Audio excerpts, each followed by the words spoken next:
Howrah station চলে এসেছি আমরা।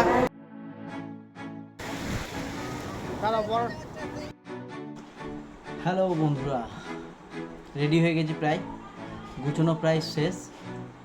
বেরিয়ে পড়ছি পুরীর উদ্দেশ্যে। সাইকেল নিয়ে তো যেতে পারলাম না এবার, তো নেক্সট টাইম অবশ্যই যাব।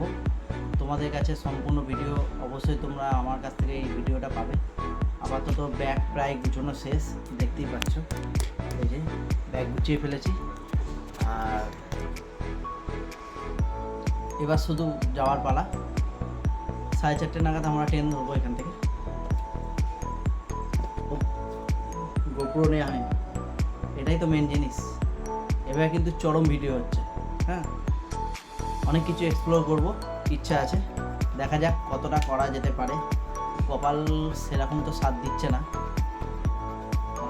আপাতত বিছানাটাকে বাই বাই, ঘরে বিছানাটাকে। ওদের দুজনকার এখন একচ্ছত্র অধিকার, ওদের ওপর ছেড়ে দিলাম। আর চলো তাহলে বেরিয়ে পড়া যাক।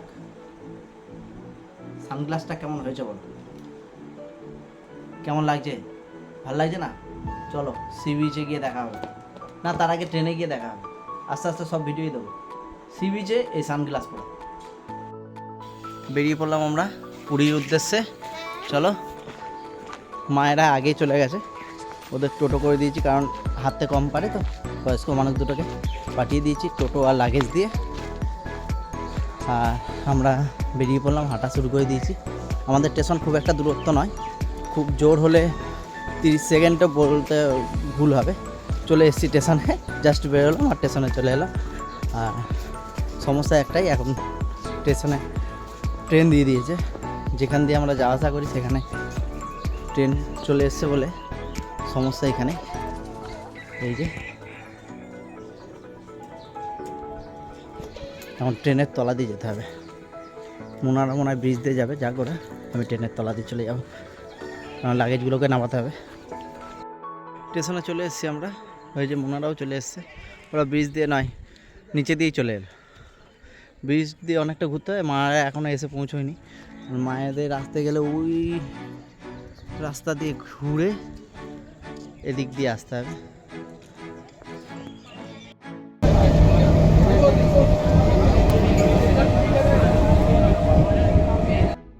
ব্যান্ডেলের দিদিরা চলে এসছে।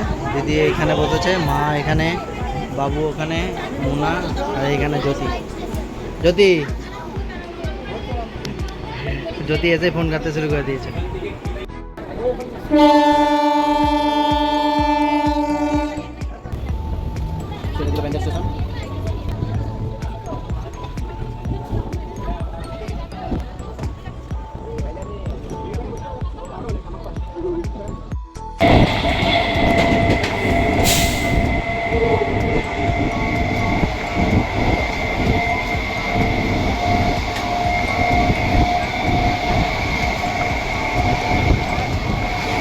হাওড়া স্টেশন চলে এসেছি আমরা। এখন বাজে 6:35 নাগাদ বাজে। তো এসে মায়েরা একটুখানি হাঁপিয়ে গেছে, একদম লাস্ট বগিতে উঠেছিলাম বলে, তাই পেছনেই থেকে অনেকটা সামনের দিকে চলে এসেছি। আর এখানে জায়গা ছিল বলে মায়েদের একটু বসিয়ে দিয়েছি, তারপর আবার সামনের দিকে যাব।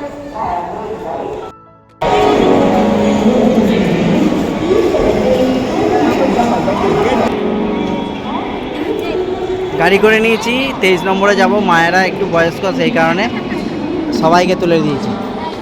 এই কষ্ট করে এবার যা হোক তা করে যাবো। সব যাবো। হ্যাঁ,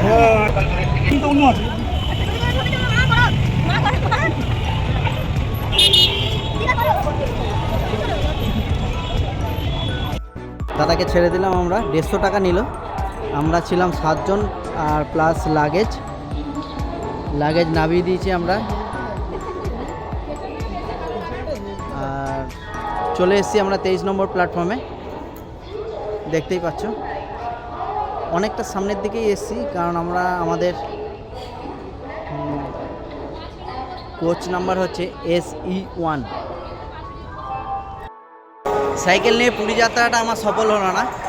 প্রথম দিকে খুব দুঃখ পেয়েছিলাম, মানে খুব মনটা খারাপ হয়ে গেছিলো, কিন্তু আজকে অনেকটা এক্সাইটেড, কারণ এক সপ্তাহের মধ্যেই আমি টিকিট অলরেডি কেটেই রেখেছিলাম, যা যদি কপাল, তো কপালের নাম গোপাল, তো যদি কোনো ভুলবশত না যাওয়া হয় বা কোনো দুর্ঘটনা ঘটে, সেই কারণে আগে থেকেই টিকিট কাটাই ছিল, আমারও টিকিট কাটা ছিল।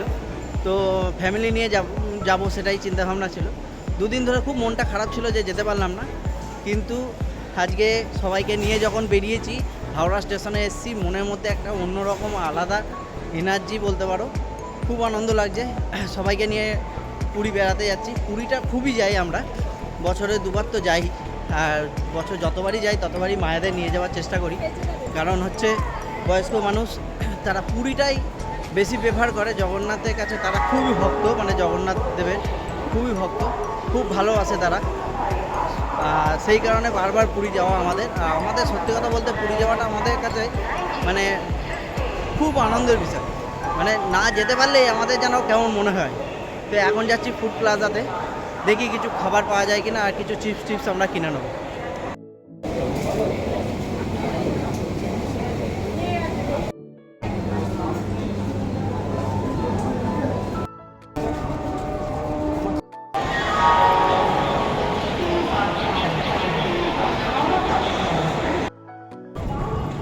আমরা ওইখানটা বসেছিলাম, জাস্ট সামনেই আমাদের কম্পার্টমেন্ট চলে এসেছে।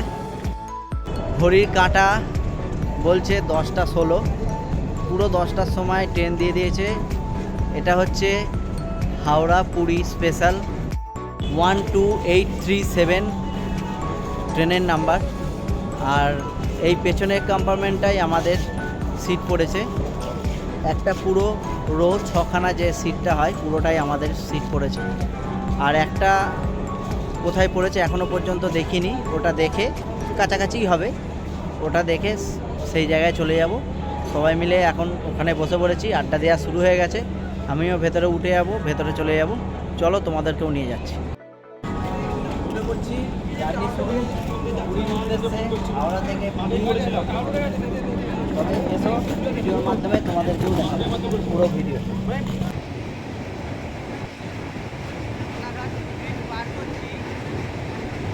খারাপ হলেও আনন্দ লাগছে যে কাল ভোরেই জগন্নাথ ধামে পৌঁছে যাব।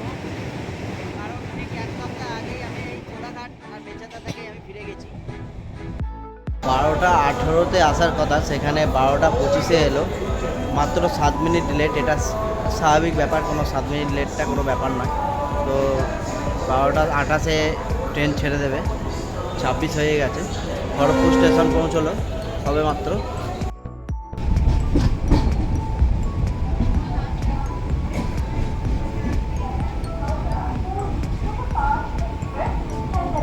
Platform number 6.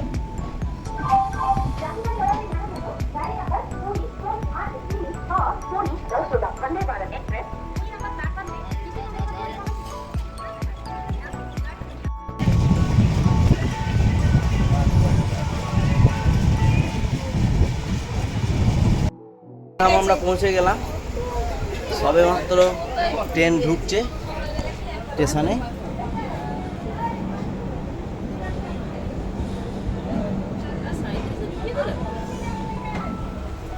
6:37-এ ট্রেন ঢুকিয়ে দিয়েছে। এখনও পর্যন্ত আমাদের দুষ্টু ছেলের ঘুম হয়নি, অবস্থাটা দেখো। পুরী এসে গেছে, তারপরে ওর ঘুম ভাঙছে না। 10-এ নামানোর টাইম ছিল, কিন্তু গাড়ি রাত্রিবেলা প্রচণ্ড টান টেনেছে, সেই কারণে 6:42-এর মধ্যে গাড়ি ঢুকিয়ে দিয়েছে আমাদের। আমরা চলে এসেছি যতটা সম্ভব 4 নম্বর স্টেশনে আমাদের গাড়ি দিয়েছে। সব বাইরে জিনিসপত্র নিয়ে এসে বসে পড়েছি।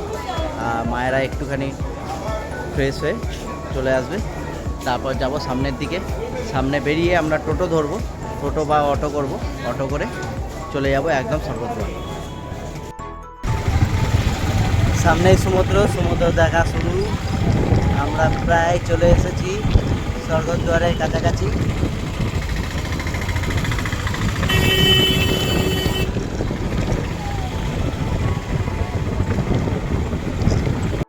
হোটেল নিয়ে নিয়েছি, দেখতে পাচ্ছ খুব ঘেমে গেছি। আর যে হোটেলটা নিয়েছি সেই হোটেলটার রিভিউটা তোমাদের দেখিয়ে দিই। এই হচ্ছে হোটেলের ঘরটা, আমরা ডরমেটরি নিয়েছি।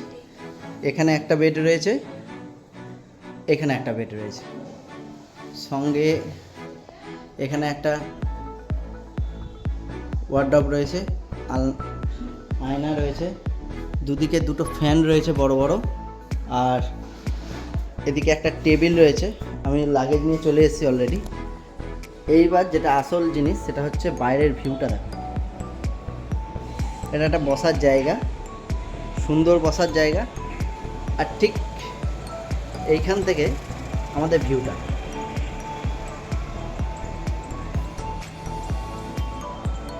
পুরো সমুদ্রের ভিউটা আমরা এখান থেকে পাবো। একদম উপরতলাটাই আমরা নিয়েছি, একদম উপরতলাতে লিফটের ব্যবস্থা আছে, সেই কারণেই আমরা নিয়েছি। বয়স্ক মানুষ থাকা সত্ত্বেও আমরা লিফটের ব্যবস্থার জন্য আমরা এই জায়গাটা নিয়েছি। চতুর্দিকে শুধু দেখতে পাচ্ছ শুধু হোটেল আর হোটেল, হোটেল আর হোটেল। বাথরুমের ভিডিওটা আমি করিনি, তো এখন করে নিচ্ছি। এখানে একটা কোমর পায়খানা রয়েছে, শাওয়ার রয়েছে, একটা বেসিন রয়েছে, বালতি, অনেকটা বড় জায়গা, অনেকটা বড় বেস নিয়ে বাথরুমটা রয়েছে। খুব ভালো লাগলো, এত বড় জায়গা নিয়ে বাথরুমটা রয়েছে।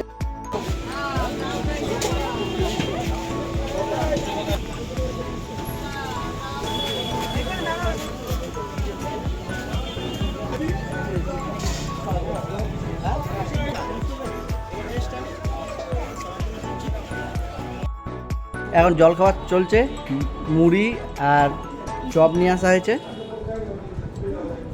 সব মুড়ি চপ। আর মায়ের জন্য ইডলি, মা মুড়ি আর চপ খেতে পারে না, পেটের প্রবলেম আছে, তাই জন্য ইডলি খাচ্ছে।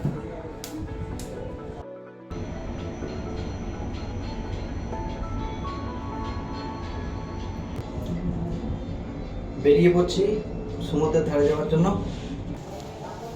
জাস্ট গেট থেকে বেরোলাম, সামনেই হচ্ছে ক্যামেলিয়া, এটা গোল্ডেন স্যান্ড, আর তার পাশেরটা হচ্ছে ক্যামেলিয়া। আর পরের রাস্তাতেই হলো, রাস্তা পেরোলেই সমুদ্র।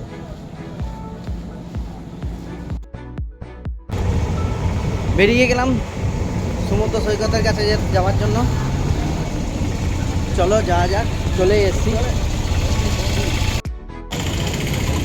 রাস্তা পেরোলেই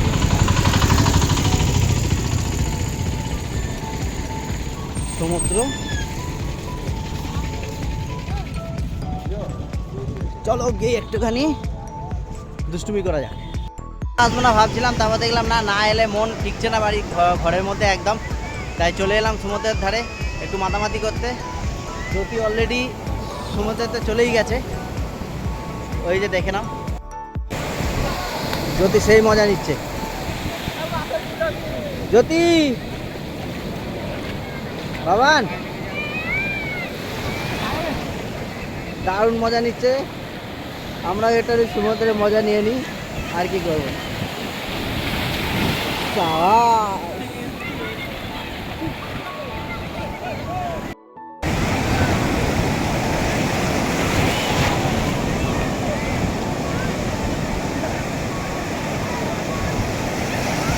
এই আনন্দ পেতে গেলে অবশ্যই পুরীতে আসতে হবে, অবশ্যই পুরীতে আসতে হবে। আর এরকম সমুদ্রের মধ্যে মাছ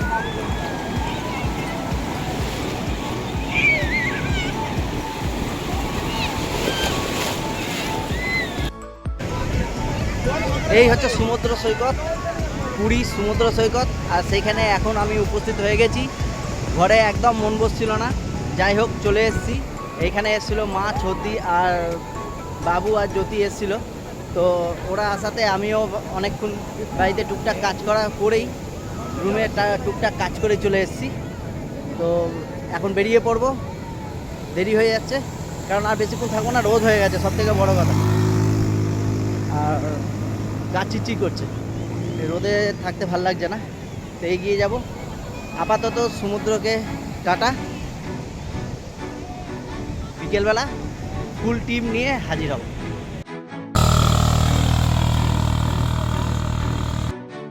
দিদি চা খাচ্ছে আর রান্না বসিয়ে দিয়েছে। আলু সোয়াবিনের তরকারি হয়ে গেছে, এদিকে ভাত বসেছে, ওদিকে ডাল হচ্ছে, আর এরপরে কি হবে জানি না। এই এক বাচ্চা বসে রয়েছে, ঘুম নেই, আর এই বাচ্চাটা শুয়ে পড়েছে। আর যেটা বদমাইশ সেটা কিলবিল কিলবিল করছে এখনো পর্যন্ত। কার্টুন দেখছে সিনচ্যান। ব্লগটা এখানেই শেষ করছি। দুপুরবেলা খাওয়া দাওয়া করে বিকেলবেলা আবার সমুদ্রের ধারে যাব, আর তোমাদের কাছে এক্সপ্লোর করব সমুদ্রের ধারের যে মার্কেটটা, বিচ মার্কেটটা, সেটা তোমাদের সামনে তুলে ধরবো। তো নেক্সট ভিডিওতে তোমাদের সঙ্গে দেখা হবে। এখন তবে রাখি, টাটা। আর এর দাঁতটা দেখো, ইঁদুরে খেয়ে নিয়েছে। এত বদমাইশ, ইঁদুরে খেয়ে নিয়েছে এর দাঁতটা।